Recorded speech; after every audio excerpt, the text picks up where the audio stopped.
Okay, next up we have Albert Meyer. Now, Albert Meyer works in the GYB division. He is one of our sysadmins who takes care of the mail program and the HMail program, and making sure that that stays up. This man has suffered great pains working at Homestead, I'll tell you that, because that system has had so many problems in the past, but it's fantastic now. So I give him a lot of kudos for lots of late nights, lots of pagers going off. When I was talking to him,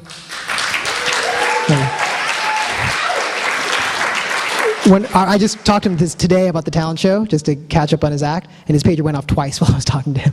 Luckily, it was not actually down. It was just a warning, but he's got a hard job. Anyway, here's Albert Meyer with some of his thoughts in his stand-up comedy routine. Good evening, all. Can you hear me? Yeah. When Ty asked me earlier what I was going to say, I told him I didn't know. I hadn't thought about it. So I was thinking about it on the drive over here. And I decided maybe I would tell you a little bit about why I'm doing this. I read this book, and this crazy guy that wrote this book is saying there's no such thing as fear, and that we just make it up. And if you do something that makes you afraid, and then really look at how you feel, you're just excited. There's no difference in the chemical that's released in your brain when you're excited or when you're afraid. So I decided to try it out, and the last few nights I've been laying in bed feeling excited. And you know, it kind of works. You lay there and you think about going out in front of a bunch of people and you don't know what you're going to say to them, and your heart starts to beat faster, and your breathing speeds up, and you feel afraid.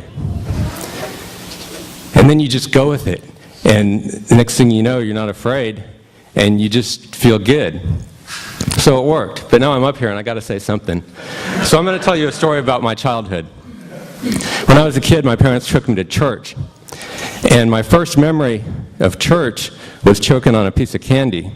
I'm eating this candy, I'm probably 4, maybe 5 years old, and I'm trying to see how far back I can get it down my throat without swallowing it. And next thing you know, some lady's holding me upside down and sticking her finger up my throat. And I didn't think anything of it, you know, it's no big deal. Stuff like that happens all the time when you're a kid.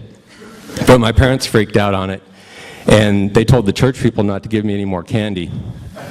Well, that was when I started having doubts about religion. And then the next thing that happened is they started talking about hell, and they're telling me about this terrible place that you're going to get sent to if you're bad. And I said something like, oh, I'm not going to go to hell, I'm not worried about that. And they said, why not? And I told them, well, Jesus is my friend, and I know he wouldn't send me to hell. Well, about that time, they started hitting me upside the head and telling me to shut up and sit down. Back when I was a kid, it was okay to hit kids. It wasn't just okay, it was like the thing to do. You know, if you're watching a kid and you don't hit it every once in a while, you're not doing a good job of watching that kid. I remember the first time I ever got to play with another kid that was smaller than me. It was at Bible school, and they had recess, and I'm playing with this little girl, and we play for a little while. And then I hit her upside the head, and I'm like, quit acting up. And she starts crying and runs off, and I'm like, oh, what's her problem, you know? And then the adults come, and they ask me, why did you hit that little girl? And I told them she was acting up on me. I thought that's just what you did, you know, when a bigger person and a smaller person played, the bigger one would hit the smaller one every once in a while. And when they explained to me that you couldn't hit little girls, I was really upset with how unfair the world is. Anyway, I want to thank y'all for helping me be afraid, and